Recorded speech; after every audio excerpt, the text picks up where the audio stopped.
Hello world. It's Monday, 27th of January 2020. Present time is now 6:26 p.m. And you can barely make it out, but I've got peanuts. Salted peanuts. A little snack. Paul likes these too, so I have to keep them away from him. Oh. Come up. There you go. I'm gonna spend some time continuing on with the work. I need to get my output for the day. Hey, get off. Get back. It's not for you. That's not for you, Paul. Silly little dog. Those are mine. And if you try and eat them, I will fight you. And I will win. Because you are a very small dog. You want a treat, huh? I can get you a treat. Just prior, I had one of those meal replacement shakes. Alone, the powders they count for 400 calories. And then I added a tablespoon of almond butter. It's worth another 100. So not a terrible amount of food being taken in. I might do another one. I'm not decided yet. But I guess we'll start here and then we'll see where we go. See how I'm feeling. What the flying? That's not right at all. Try again. That's not right. This is just, it's not right. That's not right. How frustrating. Yes. What on earth is going on? Oh, technology. Why are you like this, technology? It's still not right. That's really frustrating. Okay, it's okay. I'm just gonna manually type because I'm really good at typing. You know. Okay, get this. 546C 71C 41E 7812 underscore 756 374 3517. You almost have enough information to be me for a little bit. Not that you'd want to do that. You'd probably be better off just staying as you. Don't bother trying to be me. Not worth it. It's pointless. A million billion better things out there that one can do. To take over my identity.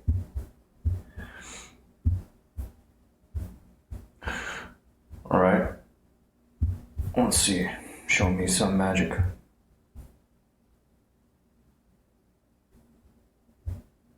Magic. Son of a bitch. I hate technology. I hate it so much.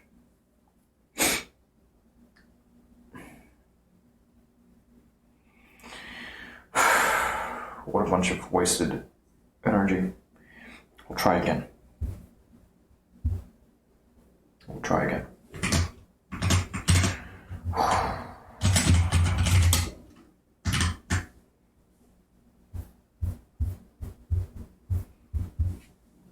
Okay, reset. And who knows, maybe this time the copy pasta will work.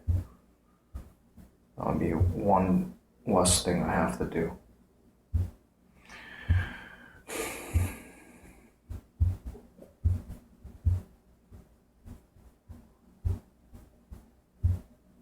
Start. Copy. Pasta. It worked. This time it worked. And with that, I'm pleased. See, simple people. Simple people don't need a lot. Just want everything to work.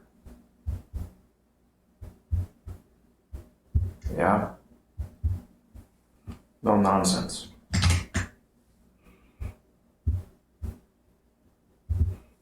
In fact, I'm going to get a little smarter tonight. Let's put a link right there. There we go. Give it a few seconds.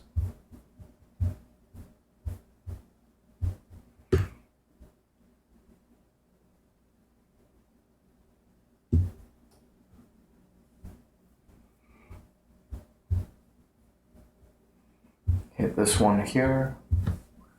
Type in this number.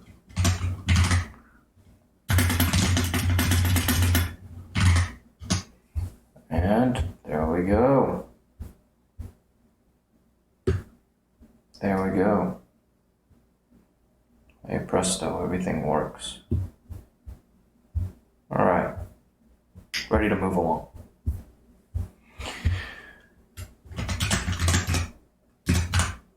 Before I do anything else,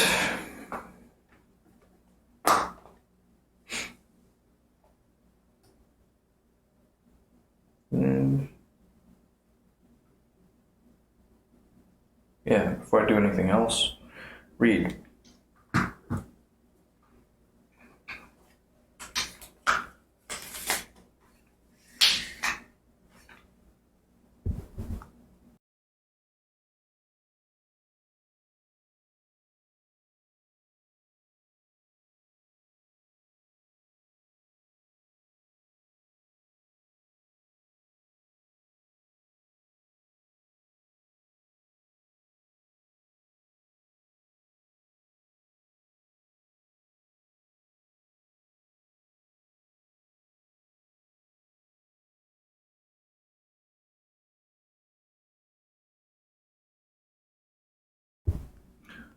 Hey, Mr. Royal Dog.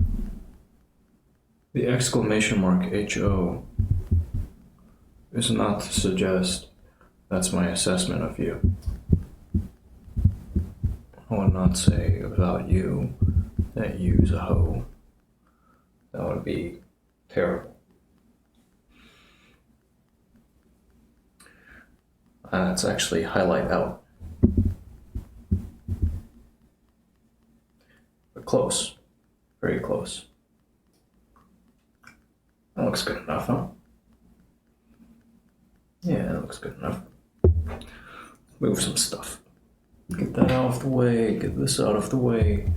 You can't see my peanuts, which is good.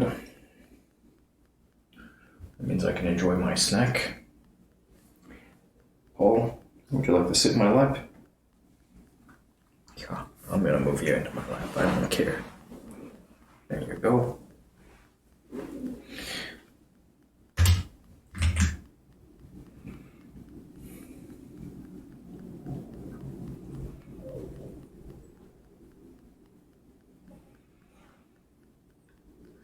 Do Design by Alan Moore. Do Design from 2016 is a nifty handbook for designers, crafters, and creatives of every stripe who want to know what makes design great and how they can achieve it in their own work. Covering a broad notion of design, Do Design goes beyond the design of things to reflect on how we ought to design our businesses and even our lives. Ultimately, these blinks are a call for us to transform human lives for the better by creating more beauty in the world. Who's it for? Designers who want to improve their creative process, business leaders seeking to optimize their businesses, and anyone who wants to create beautiful things. About the author. Alan Moore is a British designer, artist, and entrepreneur. He has held advisory positions at major companies such as Hewlett-Packard, Microsoft, and Coca-Cola, to help them improve their businesses and provide better products and services. He's the author of 4 books on creativity, marketing, and business design, including No Straight Lines, Making Sense of Our Nonlinear World from 2011. Moore strives to lead his life as beautifully as he can every day. What's in it for me? Create more and create beautifully. Are you in a creative rut? When was the last time you painted, crafted, or turned a vision you had into reality? Perhaps you don't think you're the creative type. Whether you're already a creative looking to refine and master your craft, or you're just dipping your toe into creative design for the first time, you should understand that everybody has the capacity to create beautiful things. There's nothing more essentially human than the act of creation. These blinks will help you to become clearer about what constitutes beauty in design. They provide plenty of examples and advice to inspire you to start creating beautiful things yourself.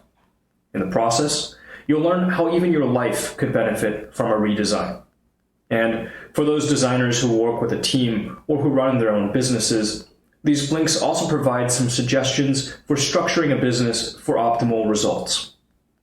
Along the way, you'll also learn how a fringe religious sect had a huge impact on modern design, how literature contributes to technological progress, and what astronauts can tell us about designing a business.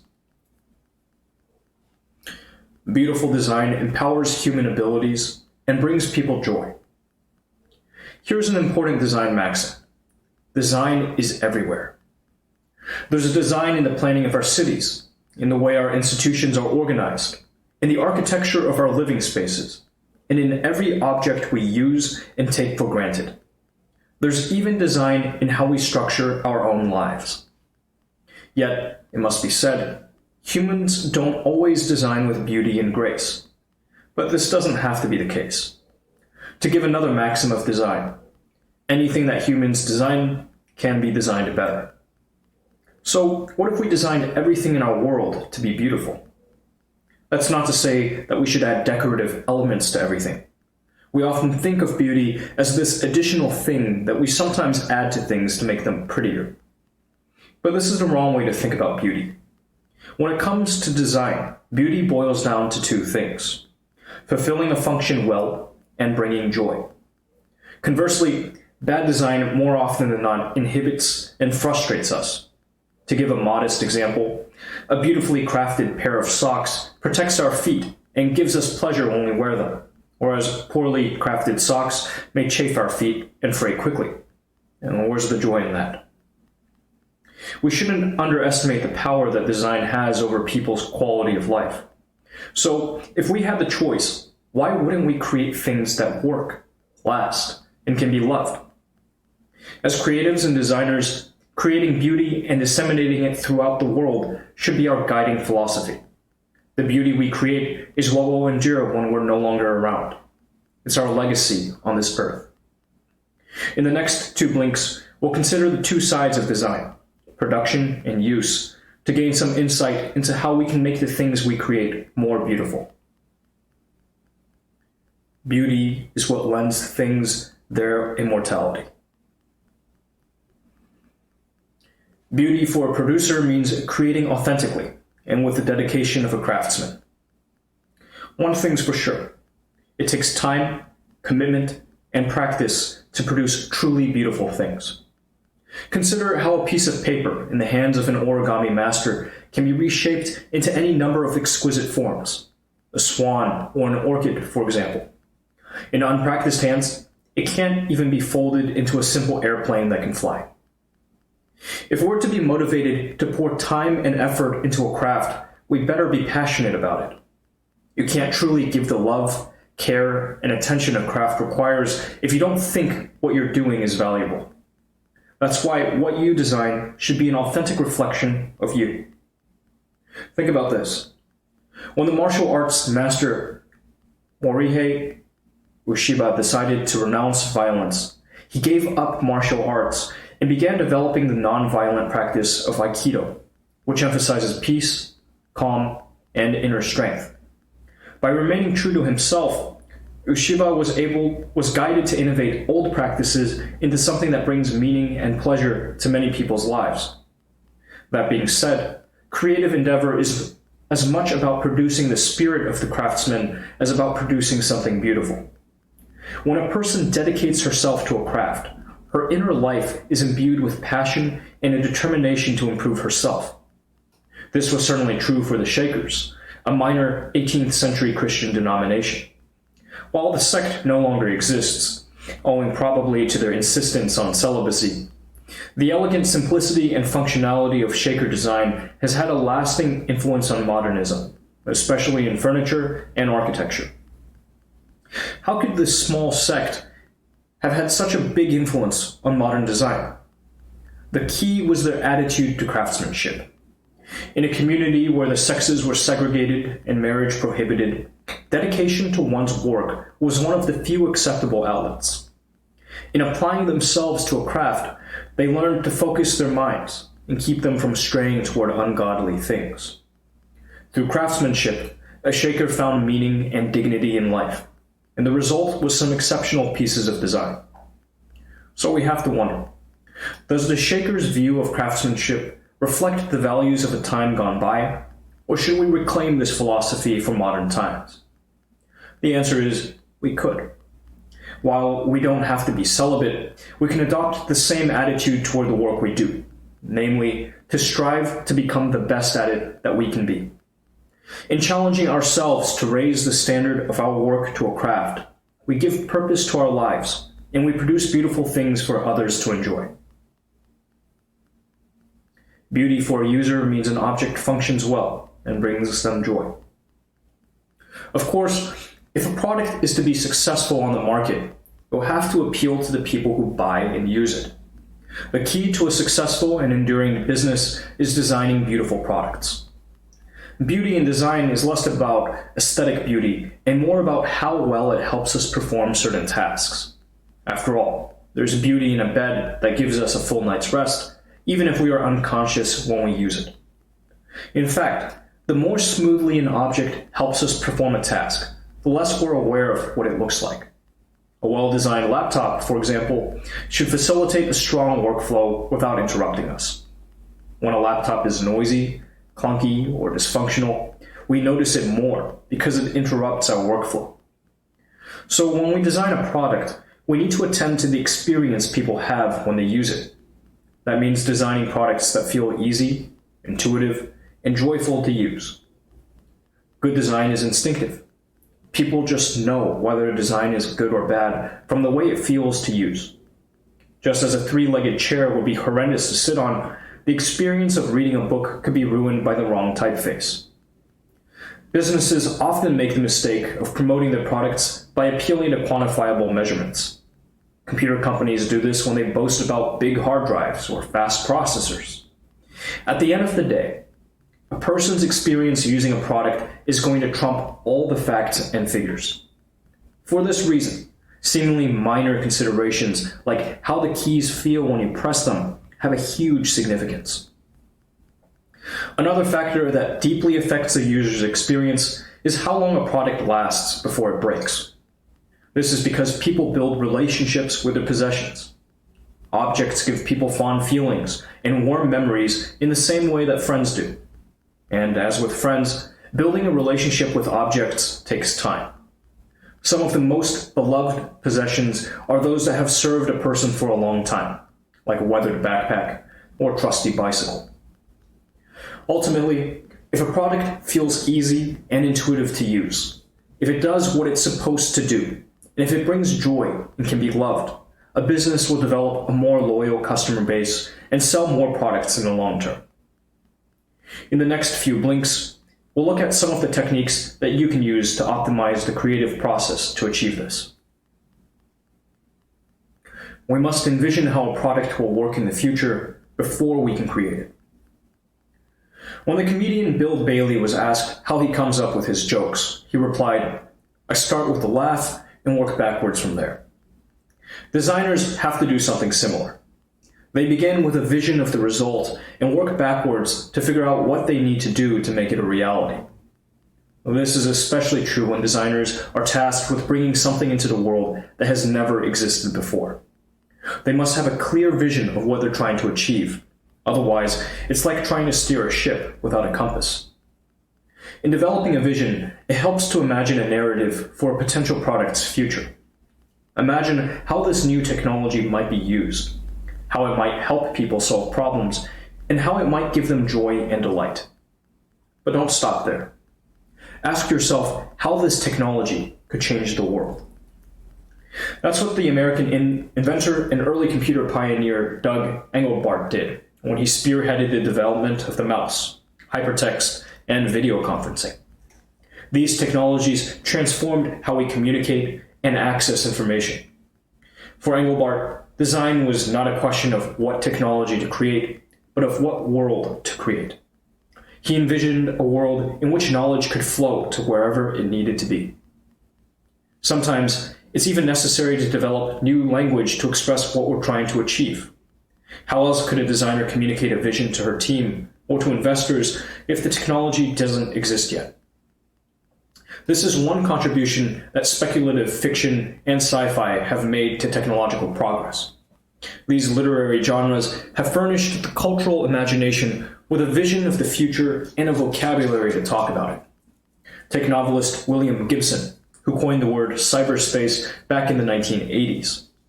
He's credited with formulating a vision of virtual reality and hyperconnection long before the internet became ubiquitous. It's through language that we communicate our design vision to other people. It's also through language that we communicate enthusiasm to work for a better future. As the French writer Saint-Exupéry once put it, if you want a crew to build a ship, teach them to yearn for the vast and endless sea. We can channel inspiration by adopting the right mindset. It's no secret that inspiration has a will of its own. It always seems to hit us at the most awkward possible time, often right when we're in the middle of something.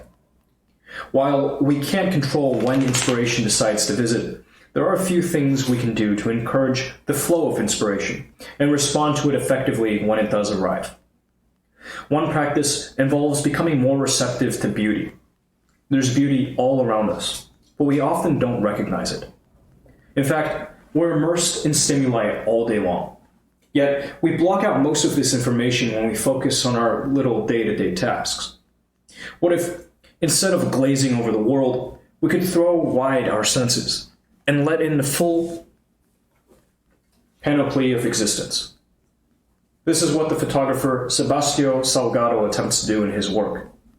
Salgado is famous for his sprawling vista scenes, which he packs with exquisite detail. He uses a technique in which every point of the picture is in focus. We need to practice something similar and make time for moments when we take in the whole scene at once. Another technique we should learn to practice is bracketing what we think we know. Our beliefs about what is and isn't possible limits us. When we think that something isn't possible, we're defeated from the beginning because we're not motivated to overcome the necessary challenges. But when we bracket our own presumptions, and approach a project with the conviction that it is possible, everything else is just logistics. Take inspiration from the author Mary Wesley. She didn't publish a book until she was 70 years old, but still managed to become one of Britain's most successful novelists, writing 10 bestsellers in the last 2 decades of her life. She would never have succeeded had she believed it was not possible to begin a new career at her age. Finally, we must be willing to surrender to inspiration when it comes calling. That might mean dropping what we're doing and changing plans at the last minute. The author did this when he woke up at 5 a.m. one morning to find a thick fog had descended over the landscape outside his window. In a moment of inspiration, he rushed from his bed, grabbed his camera, which he always kept loaded with film, and jumped in the car. Driving to a nearby bridge, he captured a series of photographs that later formed the basis for a solo exhibition. If you can't find inspiration in everything, then look again. Paul Smith. It's okay to borrow design ideas from others. There's nothing wrong with taking inspiration from other designers and companies that are doing things you like. It's called acknowledging a good idea when you see it. The first step is to identify other businesses that are popular or that impress you and ask yourself what it is they're doing right. It helps to create a stage-by-stage outline of how their business model works broadly and compare it to your own model. You could also try deconstructing the business models of several different companies, picking and choosing what you like, and then putting them back together to create something unique. It's also useful to try their services yourself and take notes about your own experience. For example, imagine you are going to start a street food operation. What would your business research involve? Would it involve hard study at the library? Probably not. Research doesn't have to be boring. It could be useful simply to eat at other food vendors in the area, to experience the service they offer, and take notes about what delights or frustrates you about their services. Of course, most businesses can't be visited as easily as a food vendor. So, one thing you could do to take your research further is to make contact with the company to arrange a visit. You might be surprised how willing many companies are to open their doors to visitors.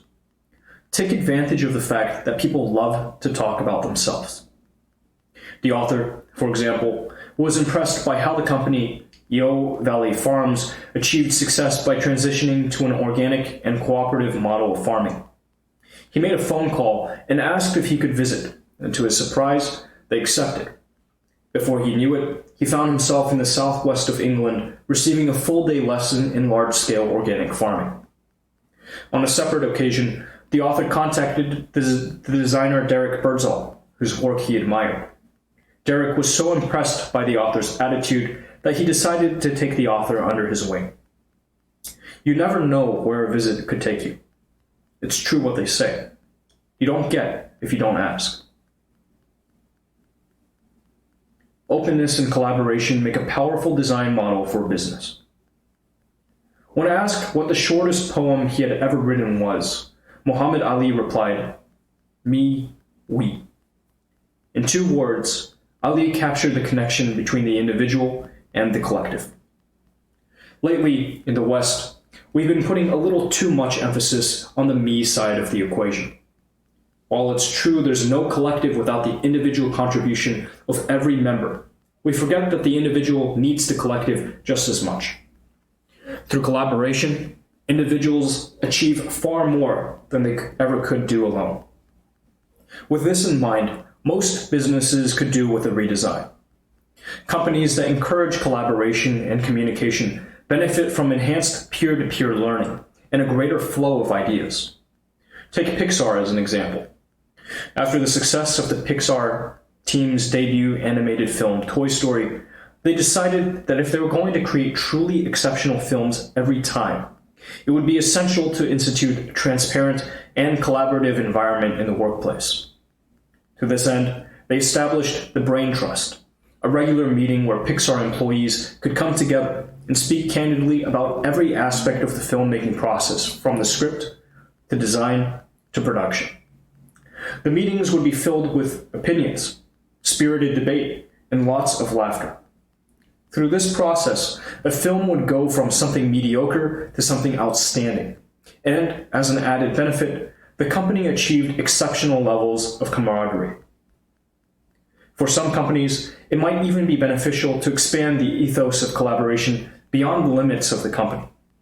That is, some companies could benefit from an open business model. Being open as a business means consenting to share technology, research, data, wealth, and resources beyond the company. Openness is a relatively new design model that presents new organizational and commercial possibilities for a company. It's popular among tech companies that often provide free, open-source versions of their software online. Open-source software grants users the ability to analyze a software's code, modify and contribute to it, and share it with anyone they please. The company can then decide what it wants to incorporate into its premium versions. In this way, companies benefit from the talent and knowledge of the whole user community. With an open model, a business can innovate its product faster, cheaper, in more unexpected ways than it could have done with a closed model. We design our lives and our businesses better when we can see the bigger picture. The biggest threat to the long-term viability of a company is a short-sighted, profit-focused approach to business. If you want to design a business that keeps its momentum into the future, then you need to appreciate how all of its parts are connected. You need to be able to see the business, its place in the world, and its future in an overview. To this end, you can learn from a rare human experience called the overview effect, a momentary out-of-body experience where a person sees the whole of reality as a single, unified totality. It's an experience that's said to be common among astronauts, especially when they gaze upon the Earth from space for the first time. Faced with the Earth's sublime beauty as it floats in the void, astronauts describe feeling an overwhelming spiritual connection with the Earth, as well as a profound sense of unity between the cosmos, the Earth, and all its inhabitants. We're all made of stardust, they say. When an astronaut experiences the overview effect, it's usually a profound, life-changing experience. Many astronauts report returning home to Earth with a newfound purpose in life, in a deep conviction that they must contribute to the future of the Earth and the human race. But how does this apply to business design? Gabriel Brandby, the CEO of the Swedish axe company Gransforsbruk, describes something similar in his philosophy of the total. He describes how a shallow, profit-minded approach to business had put the company into financial arrears when he first bought it. The company had been cutting corners and pushing its employees hard to produce axes as cheaply as possible. But Brandby changed all that. As Brandby explains, everything is connected. Business, employee satisfaction, product quality, customer experience, ethics, and the environment. You can't focus on one without detriment to the others. That's the total part. When a company emphasizes the importance of quality in its product, employees are more satisfied with the work they do and work harder at it. Better quality products last longer and give more joy to customers who become more loyal to the company. When products last longer, we take less from the environment and create less waste. Ultimately, when a company places quality and beauty at the core of its values, the result is a beautiful and ethical company that brings joy to others and success to itself. Final summary. The key message in these blinks. It should be our guiding philosophy to create and spread beauty in the world. That means dedicating ourselves to our work with the spirit of a craftsman and designing objects with the user's experience in mind. We can improve the creative process by practicing techniques that help us to be susceptible to inspiration and by learning to express our vision for a product's future. We can also improve the design of our businesses by learning from other successful businesses, by promoting openness and collaboration in the workplace, and by always seeking to see the bigger picture. Actionable advice. Make sure you always have an ideas notebook on you. Inspiration often comes at awkward times, and it can vanish just as promptly. It can be immensely useful to carry an ideas notebook around with you so you can jot down ideas and doodles when you're on the go. So think about purchasing a pretty little notebook and a pen for yourself, preferably something that will slip easily into your pocket or purse. What to read next? The Design of Everyday Things by Donald A. Norman. Have these blinks sparked a curiosity about design? Then check out the book The Design of Everyday Things by Donald A. Norman, a classic in design literature. Whereas we've covered a broad notion of design that includes the design of martial arts practices and businesses, this book dives deeper into the design of objects we use every day and take for granted. Donald Norman is a professor of cognitive science at the University of California. He's built his career in applying insights about human psychology to the field of design research. He's an advocate for user-centered design, calling for design to be more intuitive for the people who use it. This book begins by discussing some of the psychological barriers to good design. It then goes on to describe practices that designers and companies can use to overcome these barriers and, in the process, bring technology and humans closer together.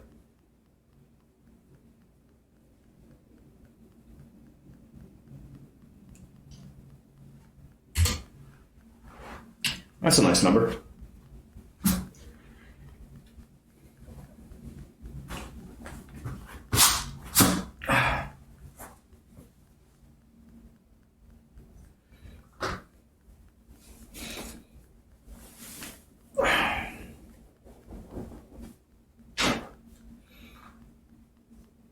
Gotta get more comfortable.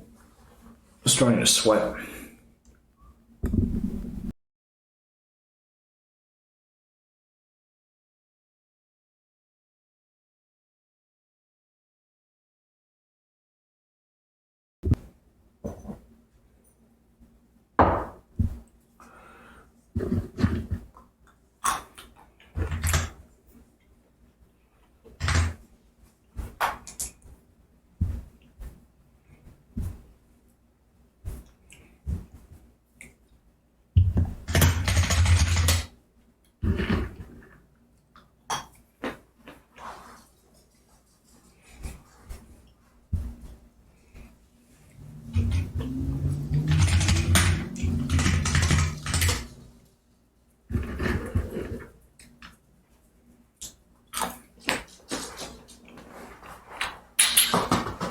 Come on.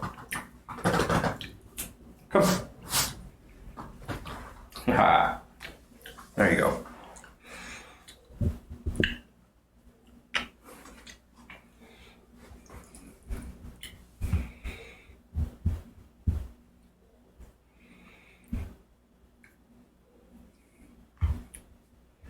I think that was a good reading.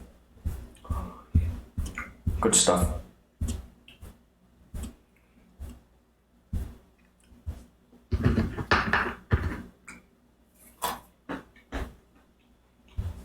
Design thinking.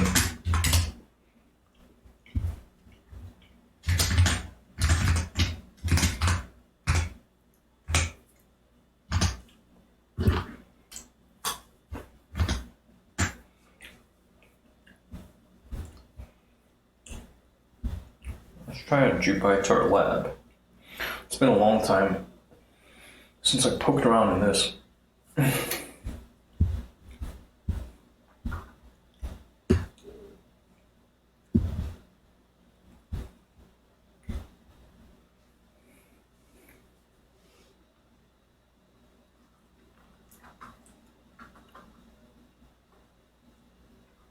Yeah. My boy.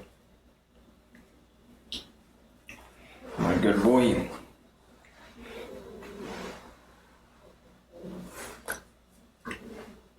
Yes. Yeah, I know. I know, buddy.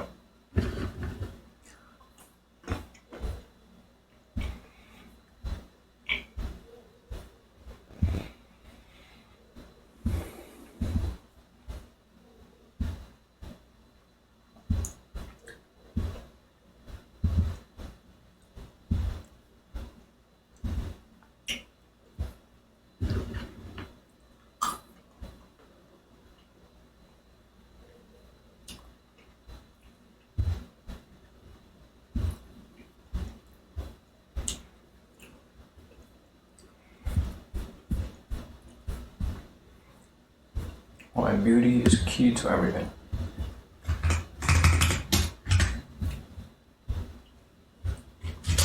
Why, yes, it is. Why, yes, it is. 2016.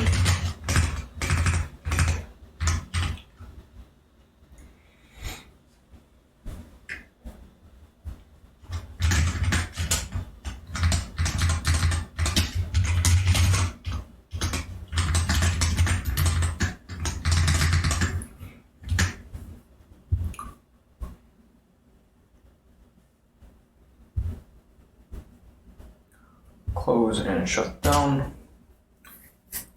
Great. Close this guy.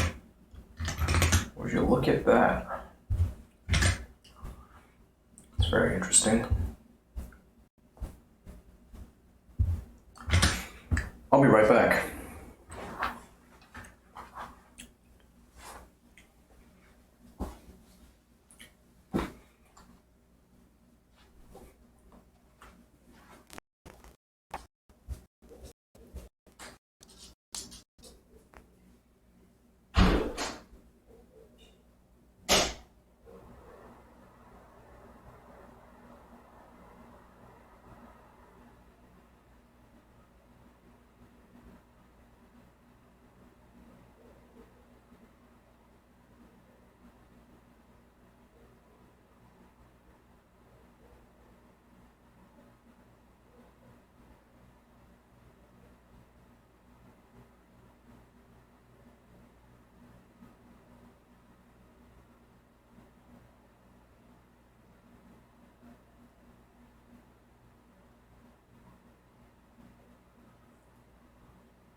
Hey, Paul.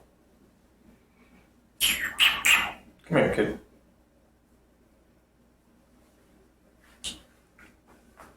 Some people out there are very, very funny. Very, very funny people. Trying to channel Trump. There's some very funny people out there. Very, very funny people. Come here, Paul. Come here. There you go, my good boy.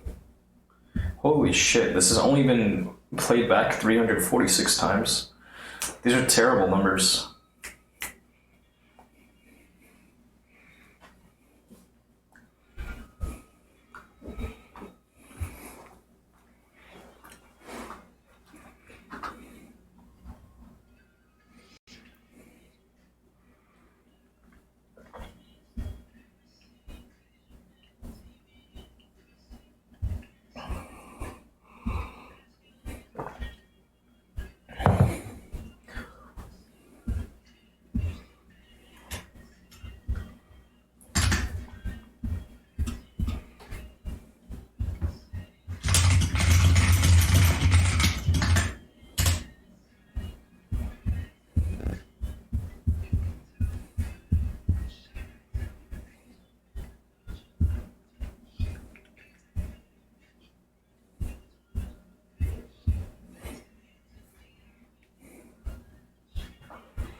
Yeah, I do use it for pull-ups from time to time.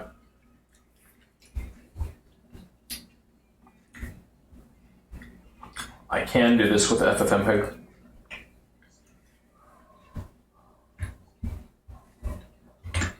I might just use FFmpeg. Try to get smart.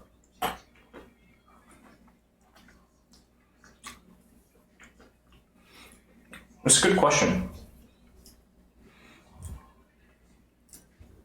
13. Just a guess. Maybe more. Hopefully more.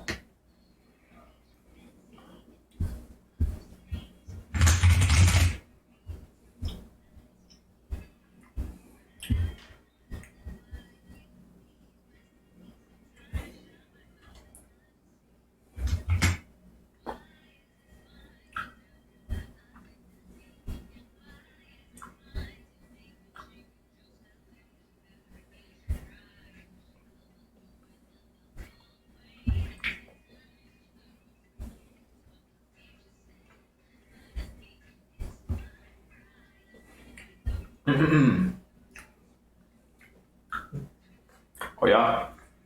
Okay, I'll try. I'm down to give it a shot.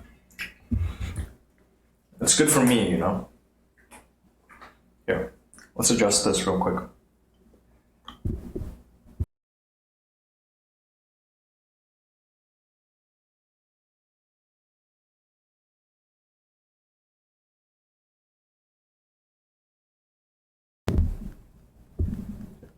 Good.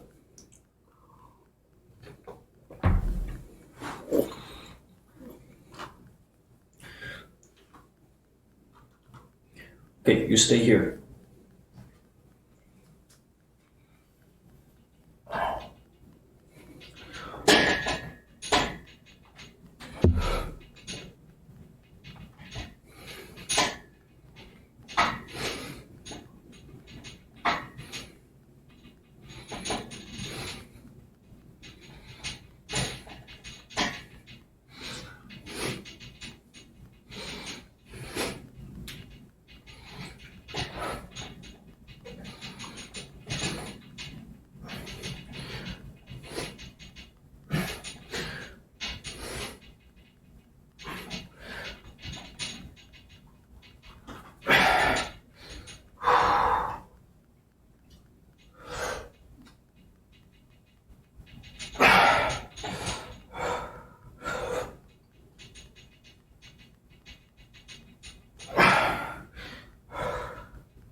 I think I had at least one more.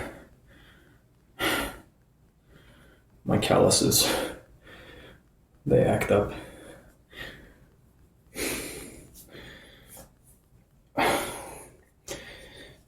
Good info.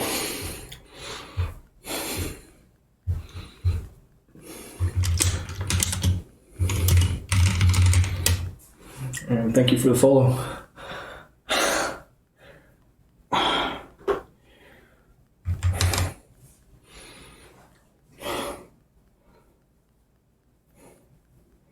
Look at this. This thing. That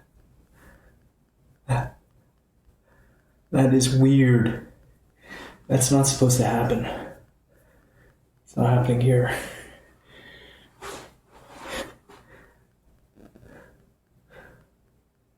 You see this? That. What the fuck?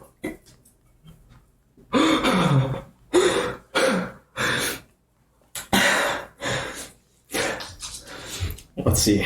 Let's see if this works. Oh my gosh. Does this work? Oh, boom. See?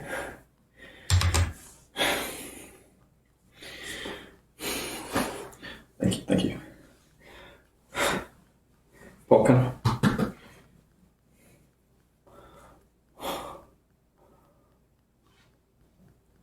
Oh, drink more water.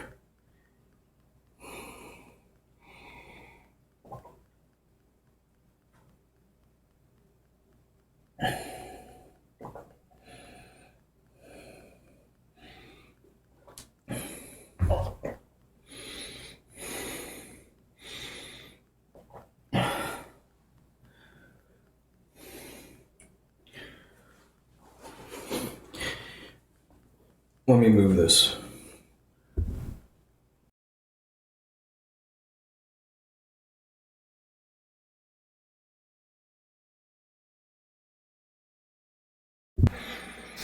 Back to our basic angle, which is not a very good angle, I know. It's actually awful. But it's what we've got.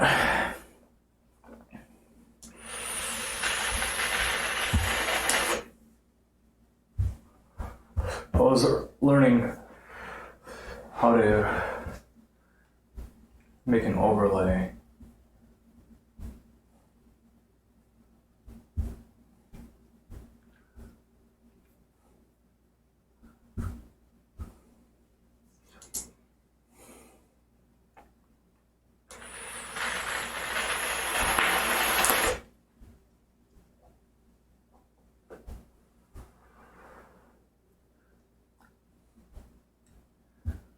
Okay. You can use just a irregular old ping file as your overlay image. See, I figured this is what was being done, like something like YouTube. They probably use this. What? I have no notes on FFmpeg. Oh, it's because I'm looking at the wrong thing. Lies. Let's add this. Let's do a... Oh, okay. Whoa. Where's the plain text? Text editor.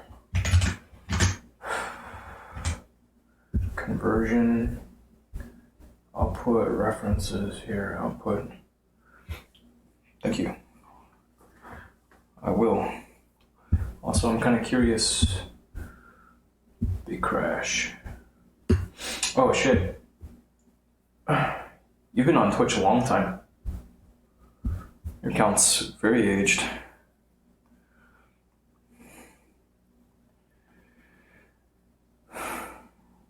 What? Fuck you. Sorry, not you. These other guys. Fucking garbage. Like, what's the actual problem? The dog or that I'm putting on an overlay? I think it's a dog.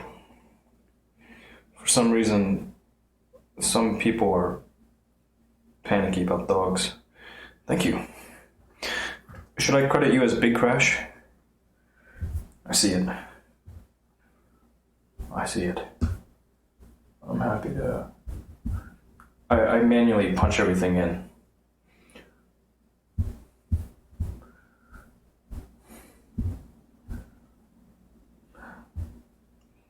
I like it. I like how you think.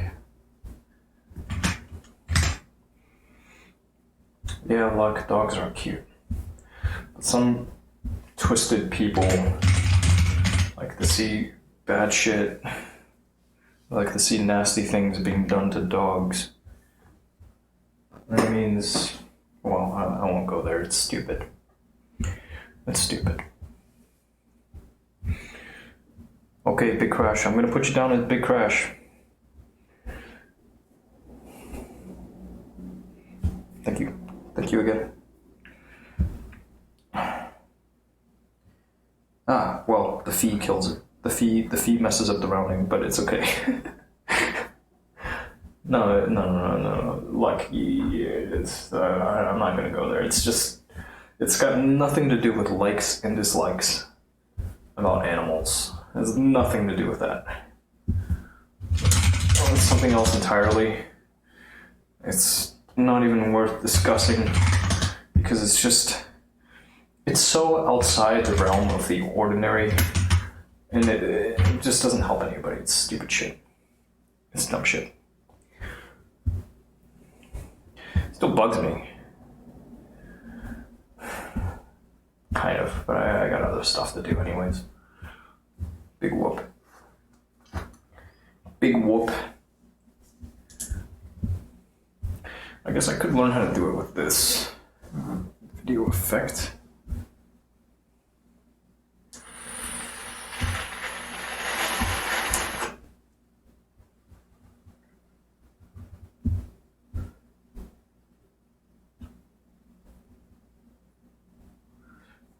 to throw an overlay on it. I'm learning about the different ways to skin this cat.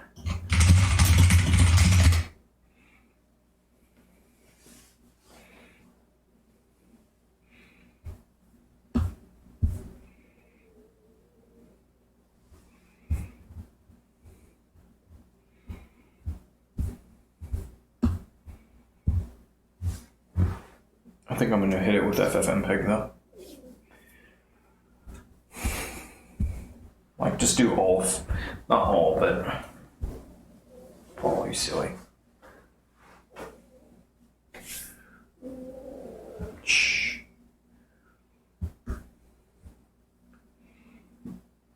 Oh, yeah, I think is it good now? You see the thing?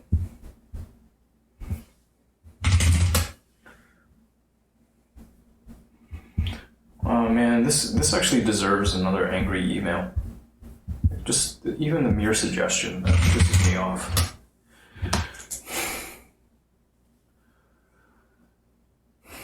How disappointing.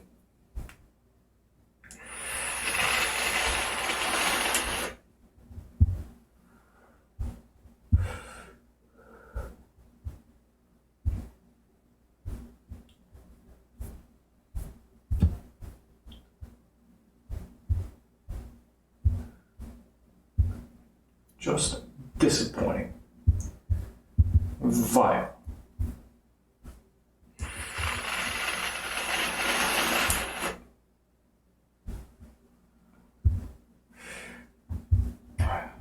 Forward to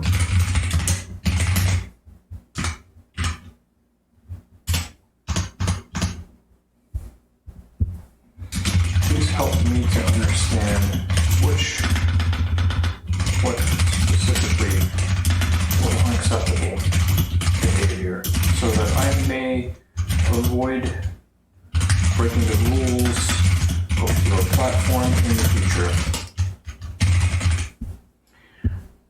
They're gonna say it was a dog. I'm gonna say it was a dog. And then they'll get an angry message. Fucking pathetic. There's some sick, twisted people out there.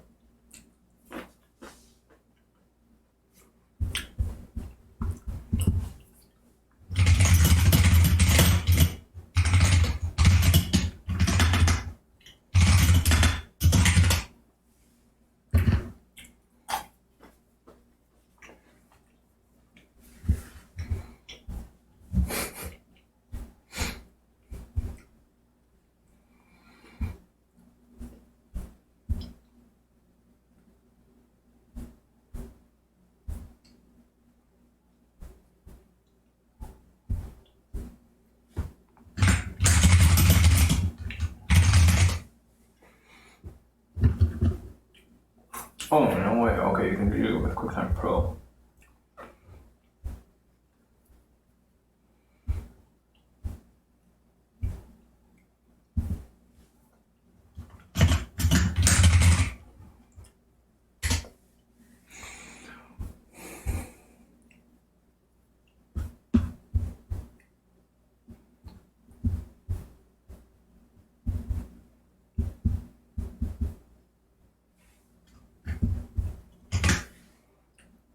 Apparently they're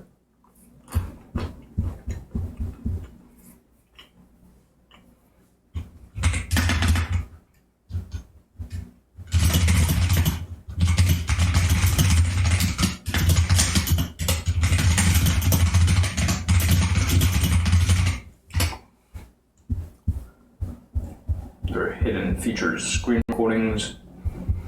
You can do screen recordings, you can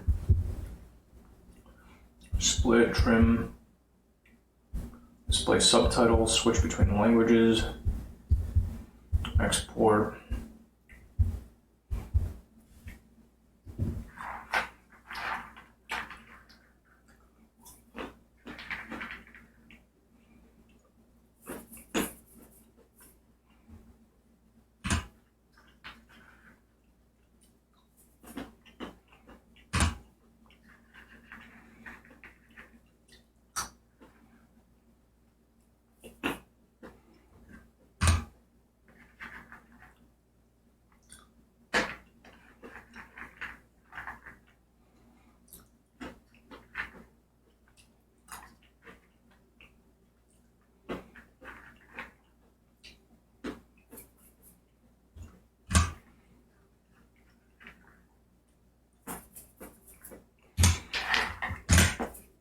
That taught me nothing.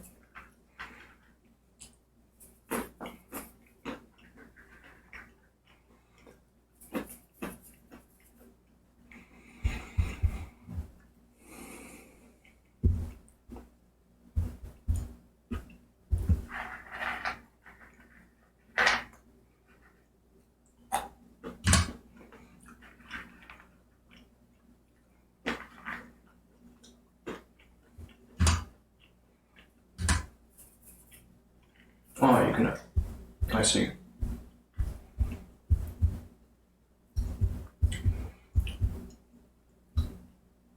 Cool. This is very easy.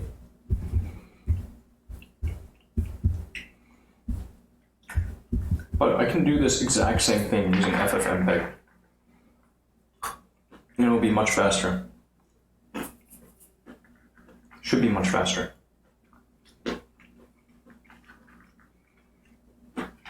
I'm gonna get better with scripts. I'm gonna start writing some stuff.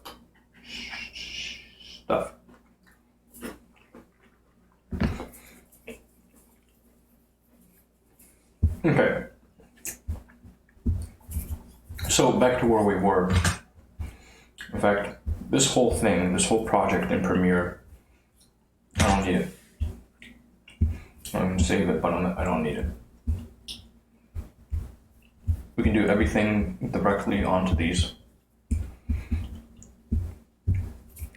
First, go ahead and export a smaller one. Right now it's a 4K. It's huge. Huge file.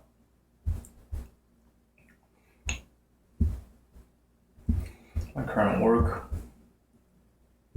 I'll put this, replace it.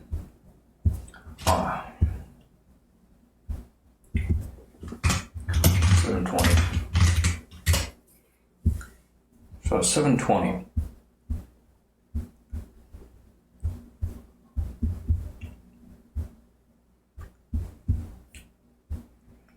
Should be about a quarter of, less than a quarter.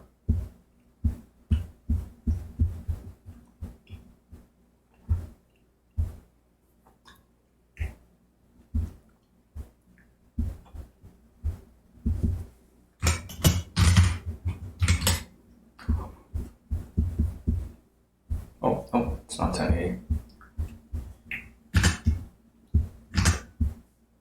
All right, whatever. 720, but it's fine. It's about a fifth. 1/5 the file size.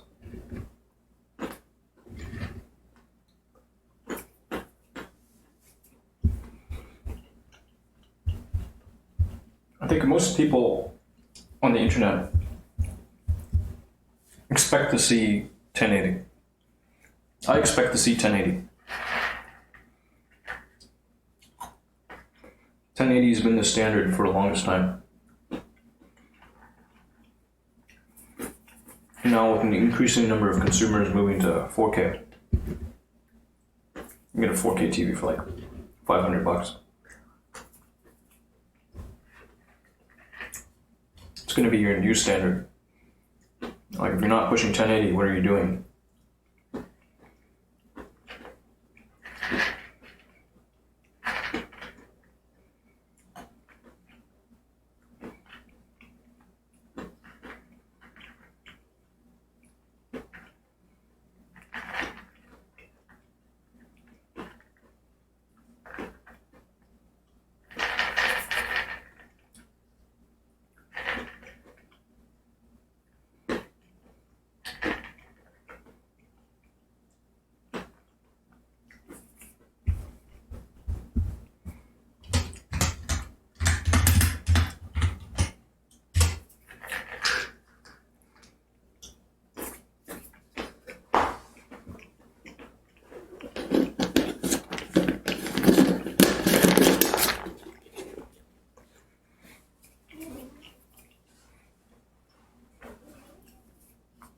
However, I like 720.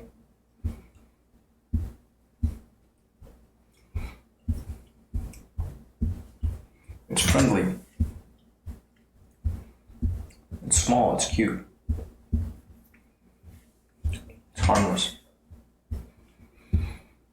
Where did I put this thing? Where's Photoshop?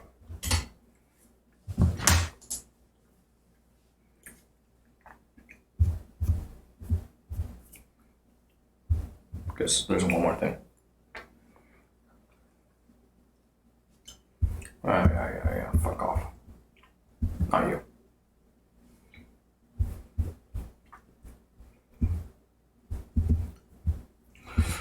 Beautiful night, huh?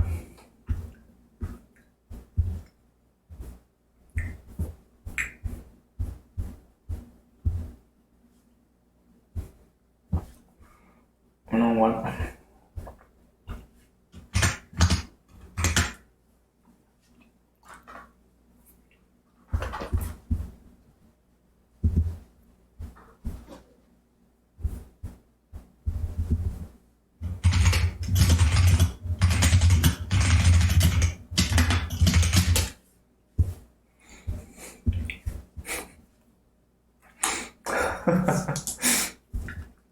You're asking the wrong guy.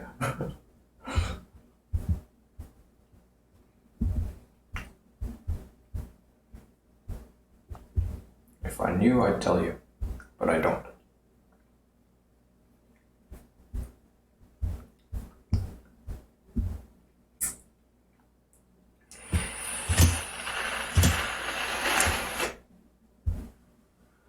It's possible I never output this thing.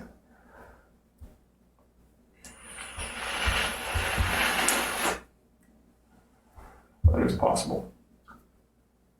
And this is 2 different colors. It's okay. We're going to select the color range, these 2, okay, and just take this, copy, drop it into a new thing, get rid of the background. It's got some jaggies, but if you scale it down to something reasonable, you know, like an overlay, then the jaggies just, you can't even tell they're there. They're gone, you know? You don't pay any mind to the jaggies. Looks just fine. So I'm dealing with something like this. Well, it's supposed to fit like down here or up here, or maybe you can float.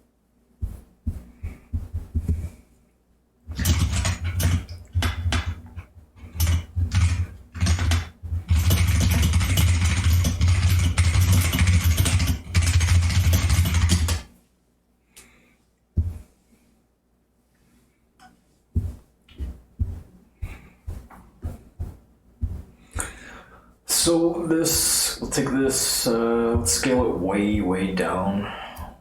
The original was 720.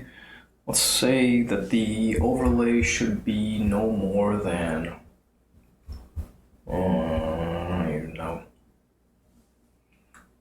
Let's give it a width of 100. It's gonna be small, but you can make it out. You can make out what it is. 100 pixels. 100 pixels. That's fine. And we'll output it with as a ping. Export as a, we'll save for web because I'm old school. Let's save it as a ping. Include transparency. It's 3 kilobytes. It's tiny.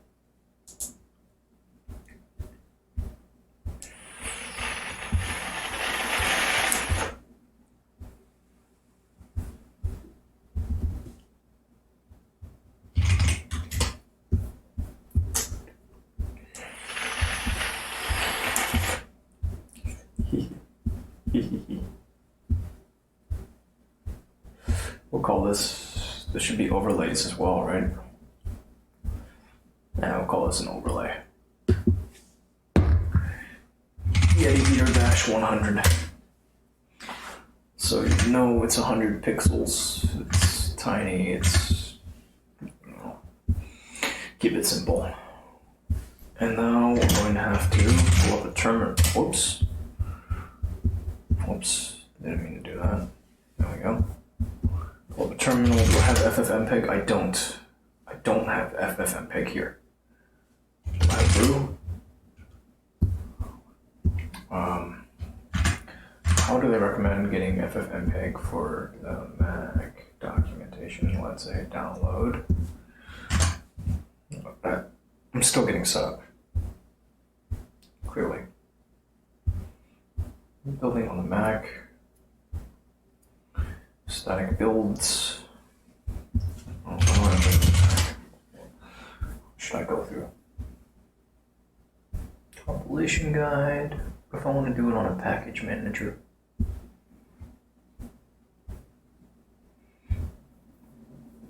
I could just grab the binary. Oh yeah, this guy recommends running brew. Homebrew. I don't have brew. I'm gonna get brew. That's what I used in the past.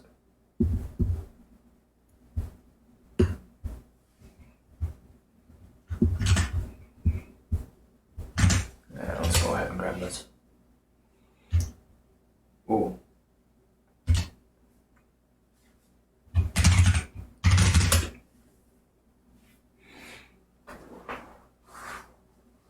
Needs the command line tools. I'm getting set up. It's funny, I'll do with this, but I won't grab Illustrator. It's probably kind of dumb. In fact, I'm thinking about it, that little overlay isn't perfect. It's got a...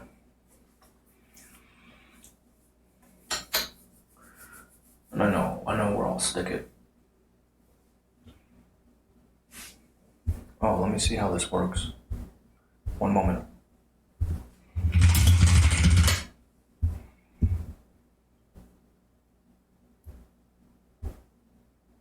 Oh, I see it.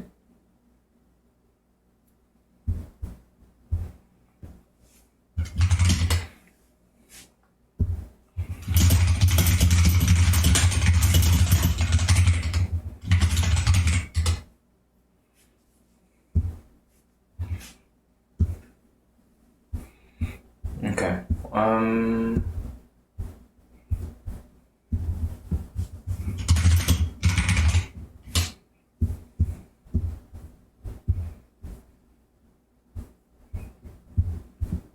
Hey, daytime peoples. I got a thing to go do. Catch up with you in a bit. If not, bye-bye.